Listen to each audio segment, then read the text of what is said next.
All right, we have another question. This is a good one. All right. This is about hieroglyphs.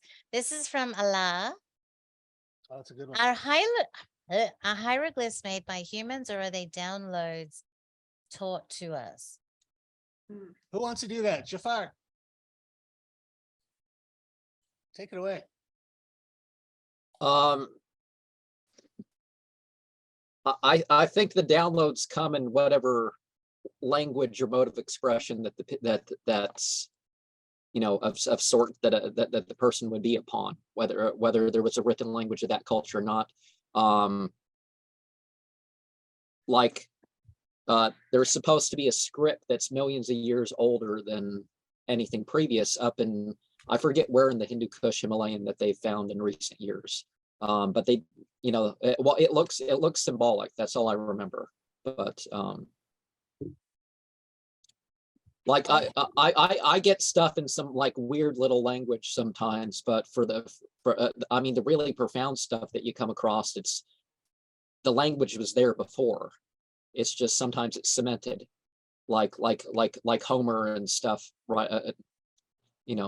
Then they remember, oh yeah, Homer's Greek. There is examples of that too. Please go, darling. When you look at Enochian, this was a completely the script for it, as well as the vocabulary, the grammar of it was downloaded. These were things that were given directly to Dee and Kelly. That's can you elaborate on that for them, darling? So people don't necessarily know what you're talking about. It's a great story. With Dr. John Dee and Edward Kelly, it was a scryer. They hold on. Dr. John Dee was he was a mathematician. Well, he was a mathematician, astrologer, court astrologer for Queen Elizabeth. And through intensive prayer, he made contact with angels, and over many years, he himself wasn't a scryer. He couldn't see it. He would do the prayers, and he would use it as a scryer. He went through a couple of them until he found Edward Kelly. And define a scryer. Well, a scryer is a person who can actually see. So when you're doing like spirit work, they're the one who can actually see it. Oftentimes in Solomonic magic, they will employ like a child to do this as well. Even in the sacred magic for Brahma and the Mage, sometimes a child was employed for that because they had the vision. The idea is that they're closer to the other world than we are, when they're younger. But anyway, some people have both. Some are clairaudial, some are clairvisual. They can see it as well as hear. But anyway, over many years, and oftentimes this is a relationship that's considered an operator, the magician, and then the scryer, who is the person who sees for them. But anyway, that was a kind of arrangement between Dee and Kelly. And he made contact again through intensive prayer, and then from there, Kelly would see, and then he would dictate to Dee, and Dee would write things down. And generally they were done like a letter at a time. But a script was given to them, a very specific script that was used in the Enochian script. And it's 22 characters, a lot like Hebrew. And it has its own, the language itself has its own words, its own vocabulary. There have been dictionaries made of it. There are several of them out there that are based upon their work. The angel said, if you want to talk to us, use this language. Well, it's interesting because that works. There's different pronunciations of it too. The Golden Dawn had their own pronunciation guide for it.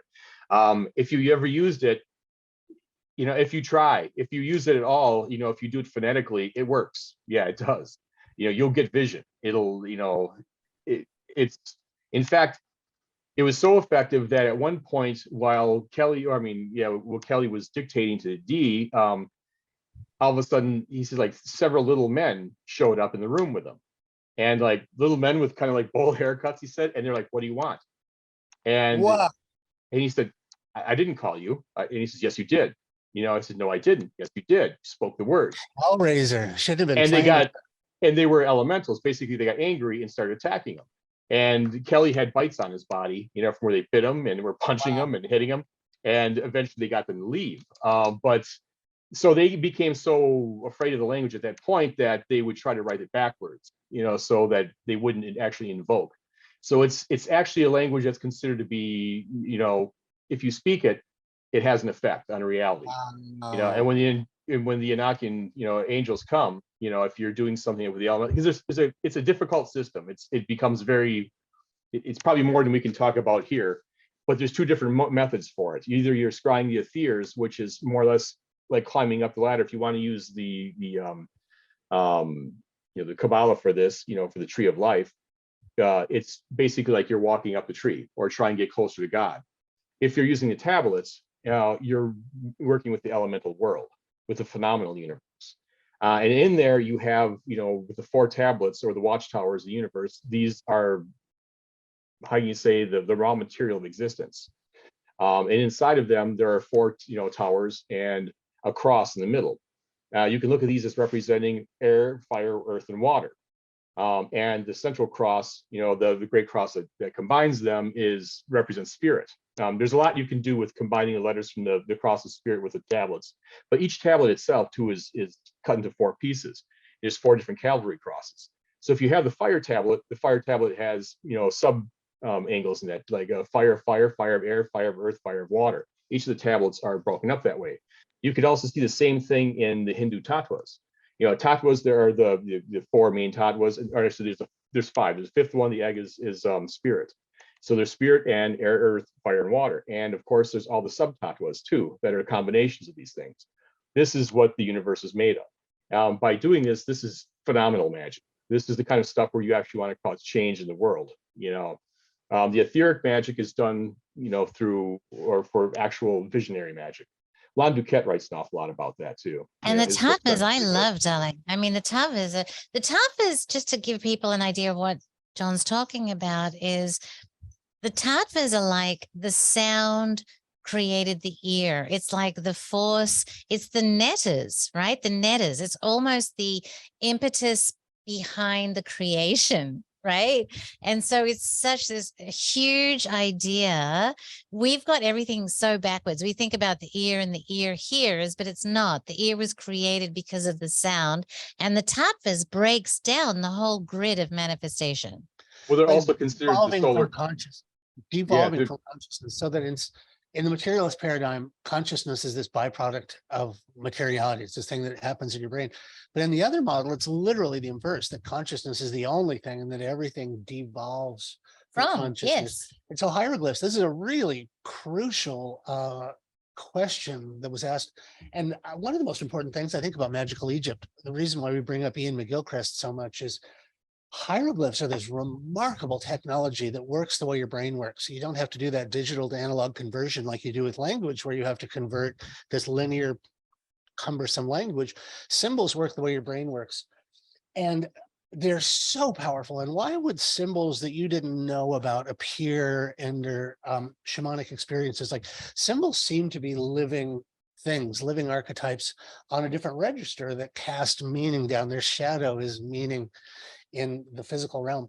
And the idea of consciousness coming first, symbols are the things that organize consciousness. So there's something profound and fundamental about symbols. They're not lingual. It doesn't matter where you were raised. It doesn't matter what language you speak. It has something to do with the structure of consciousness.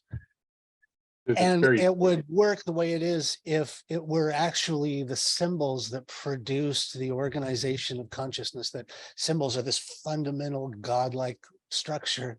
Symbols are the elemental gods of the mental. Exactly. It's interesting because what are the tattvas? They're solar currents. This is associated with it. There's a whole story behind that I wanted to get into last spring when we were going to talk, but it deals with the whole myth of from Plato's Republic, and the idea of how we incarnate. Essentially, was a warrior who was killed in battle. He finds himself then marched across the plains of the dead. It's very hot, and there's interesting parallels. The Greeks got a lot of their things from from Egypt, and when you look at the Amduat, and that there are these huge sections, of like desert, in the Amduat. But he's marched across the plains of the dead. And at the end, you come to rest at the river Lethe. and you've been marched for hundreds of miles. If you look at this and do the conversions, literally people have done this where they're like, it could be 300, 500 miles distance, in these places. So you're marched across this hot desert and you encamp by this river. And the ones who have the least control and drink the deepest, have no memory of their past lives, because the river Lethe, of course, is the river of forgetting. At this point, you're allowed to, when you incarnate, you're given a couple of gifts from the gods, according to the Greek.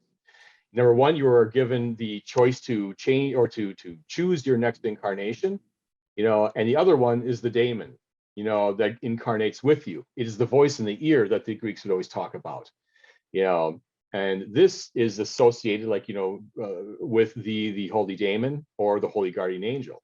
It's something of an umbilicus, to that. You're born with this being, you're incarnated through the sun, and through this, like I say, you're given that, as a helper, to do it is literally your connection.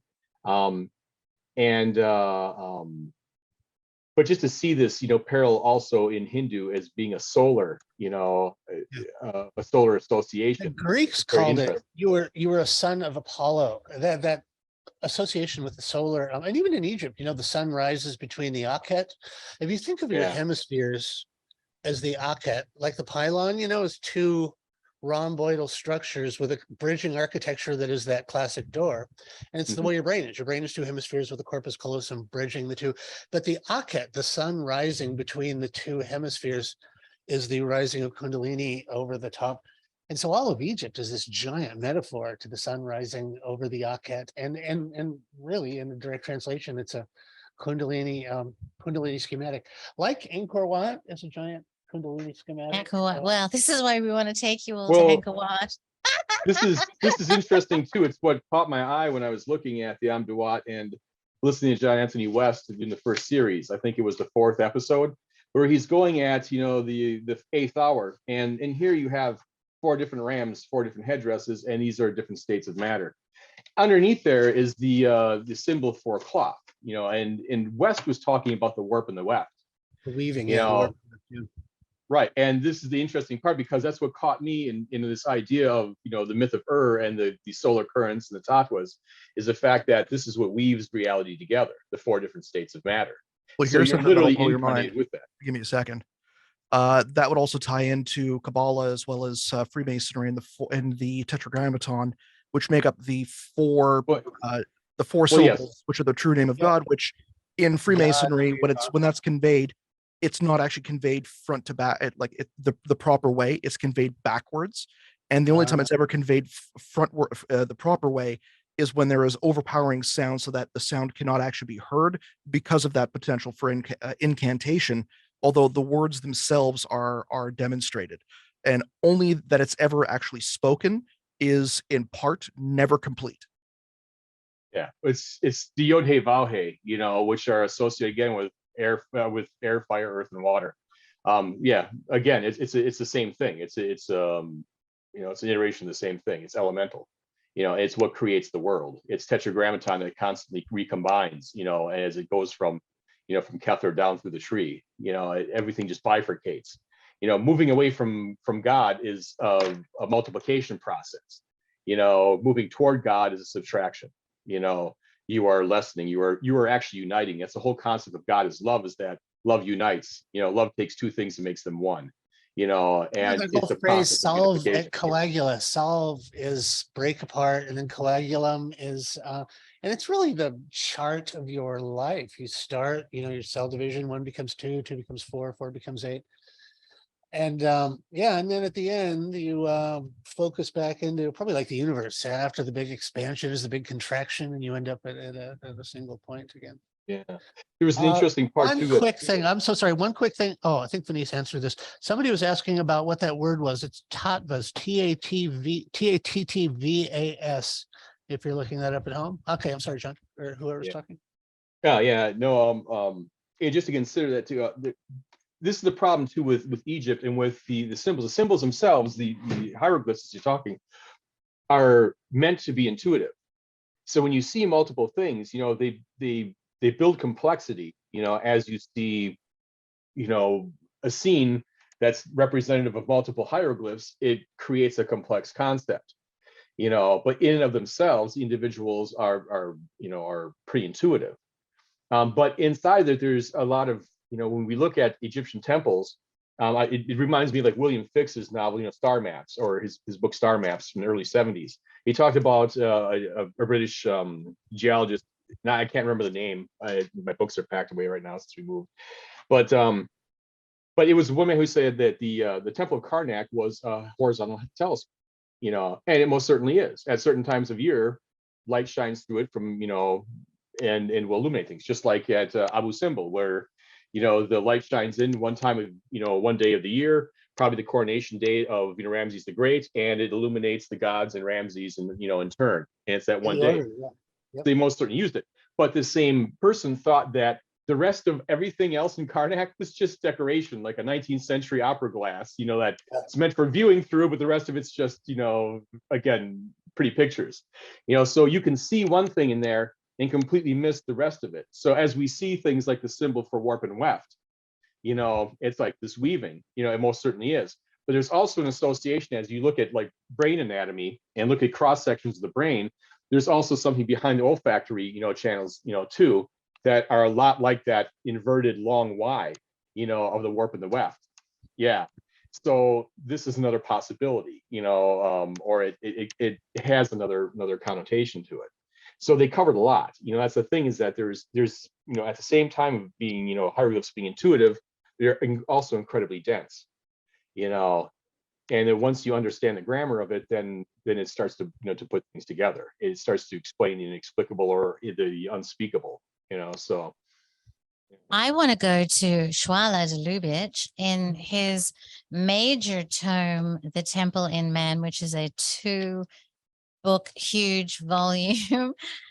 He talks a lot about hieroglyphs, and it's really, really fascinating and incredibly complicated. And I don't really think that I can even speak to it, but I do want to add that with Veda's work and the hieroglyphs, water is manifesting them for her. Water is literally creating these symbols that are. One of the things in science is that your science has to be repeatable. And what's really interesting in our science today is that we have a thing called the proof crisis. And the proof crisis is such that somebody will make an experiment and they won't be able to repeat the outcome of that experiment. And so people write these huge big papers on orange juice cures cancer. And one person did that experiment, and then nobody else can find that orange juice proved cancer. And that is the proof crisis. So if you Google that, you'll find that a lot of our science today is completely bogus because only one person can prove something. But what Veda's been able to do is Veda has water producing hieroglyphs, and she stops at 50. So she will ask water a question, and the water will produce a hieroglyph repetitively on 50 occasions, which is stunning. And as a result of that, she was asked to be the lead speaker at the water conference this year. She actually took Rupert Sheldrake's spot from 2019. So her science is incredibly rigorous. And in that particular case, water is actually showing us its own language of communication 50 times in a row per word, which is absolutely astounding, right? I mean, it's mind-blowing, the idea that water is communicating with us and that water is proving itself 50 times in a row, right? Like literally, her work is some of the most mind-blowing, astounding work that exists on the planet today. And she is blowing up, but she needs to blow up more. So I don't know myself if the hieroglyphs. So, okay, let's go back to the idea of we live in a materialistic prison paradigm. I don't know if in the golden age, when people were more tapped into the spiritual realms, whether these hieroglyphs came to people in a fully formed idea inside their head, just like the hieroglyphs do. But why not? When we are spiritually connected, we see things, we have these organs of perceptions that see things. And so very possibly, like John Dee was able to witness and communicate this very specific language, why not? Why, if consciousness is willing to communicate to us today in terms of a hieroglyph, why not communicate to us as a hieroglyph when we were in the golden age of humanity? Well, it's So interesting because, yeah, I mean, John. did she ever talk about this in relation to, I mean, like the classical idea of sylphs, and water as being an intelligence, because each of the elements have their own intelligence, and Yes. they're sylphs, they're undines, they're salamanders and gnomes, for each of the elements. And I'm just wondering if that's, something, because we have to assume that, we don't live in this universe by ourselves, that there are a lot of different forms of sentience, in it, and that they all have their own modes of expression. But you have to stop And there, John. Like, you get that, and I get that. The scientists don't get that, right? well, of Like, course not. there is 90% of the universe that is not open to the idea that there are other intelligence out there. And so I just want to put a exclamation point on that this is a very huge subject.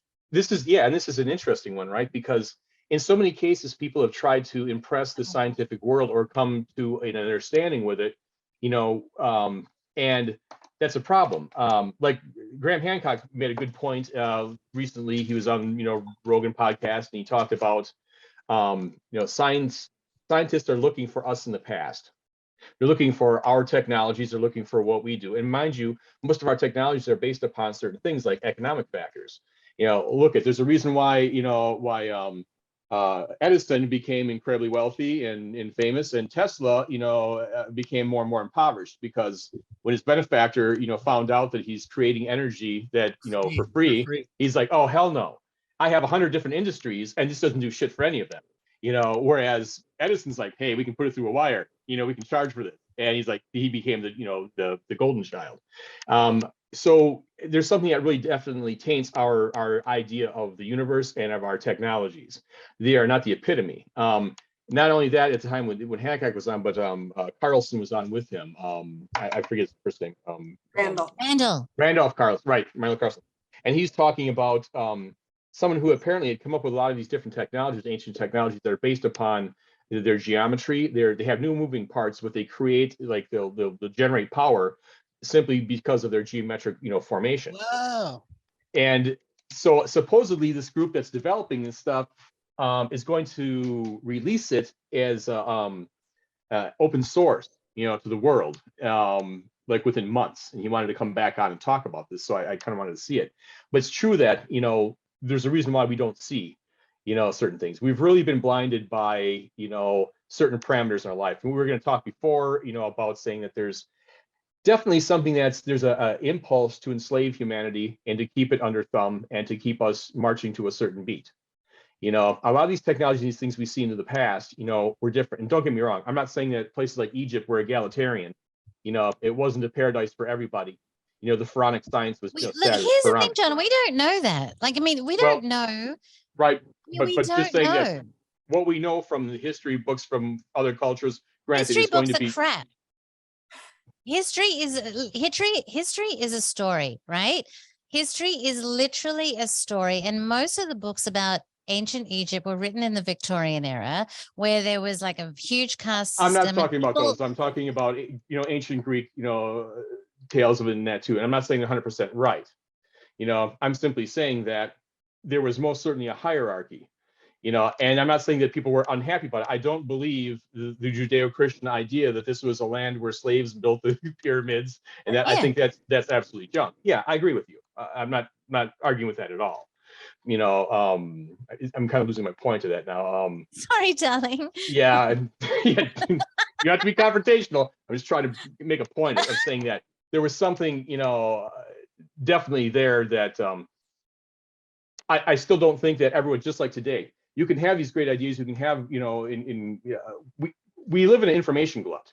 Yet how many people, really find enlightenment, or liberate themselves from the million illusions that we live under every day. There are people out there who still believe the official story on things. There's reasons why we can't say certain things right now because, the show will get canceled on certain platforms. Many people have been canceled over the past couple of years for saying the wrong thing, and all they were doing is saying something against the official messaging. So, and I guess the point is that not everybody will apply these things. There may be the ability to raise your consciousness, and liberate yourself from the tyranny of the material world, but not everyone's going to do it, is the point. So it takes a fair amount of discipline to free yourself from that. Look, and I absolutely agree. In this Kali Yuga that we're living in, right? We are in the most materialistic age that we've come across in recorded history. Okay. And one of the biggest problems that we have is that when we look at ancient Egypt, we are the most materialistic culture looking at the most spiritual culture that ever existed, right? So literally we have blinders on trying to understand what the hell was going on in ancient Egypt. And that is all because of our paradigm, right? We live in a paradigm. And for those that don't understand what a paradigm is literally only a series of agreements that are made by scientists primarily about what we are allowed to discuss and what we're not allowed to discuss. And so all of science is working within these agreements that we can talk about this, we can't talk about this.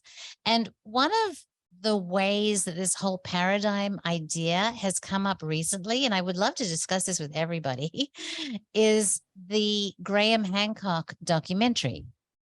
Because we have a situation where Graham has an idea about the progress of humanity that is not allowed within the current agreed paradigm.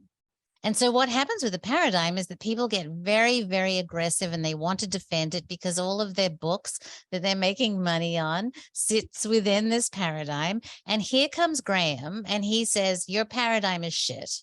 And personally, I agree with Graham. And I also agree with certain actual archaeologists that also say that the paradigm of progress is shit, right?